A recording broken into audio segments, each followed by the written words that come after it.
தேர்தலா நம்மளை போட்டியிடணும்னு சொல்ல மாட்டான். அவன் சொல்ல மாட்டான். நம்மள ஒரு கணக்கிலே சேர்க்க மாட்டான். ஆமா சேர்க்க மாட்டான்.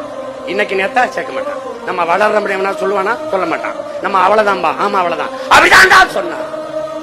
அவ்வளவுதான் தமிழர்கள் அப்படிதான் நினைச்சான். அங்குதான் நம் தலைவன் எழுந்தான். நம் பரம்பரை கொடி புலிக்கடி சோழனோட முடிந்தது வீழ்ந்தது என்றான். எழுந்ததா தூக்கி பிடிச்சாண்டா தலைவன். ஈழ நிலத்திலே நம் பரம்பரை கொடி பறந்தது. போர் முற்று பெற்றது. அவ்வளவுதான் முடிந்தது என்றான். முற்றுப்புள்ளி வாய்த்த இடத்திலே அடித்த வாக்கியத்தை தொடங்கியவன் பிரபாகரன் பிள்ளைகள் தான். ஈழ நிலத்தில் இறங்கிய கொடி இன்னொரு தாய் நிலகம் தமிழகத்தில் மட்டுமில்லை உலகெங்கும் உயர்ந்து பறந்து கொண்டிருக்கிறது.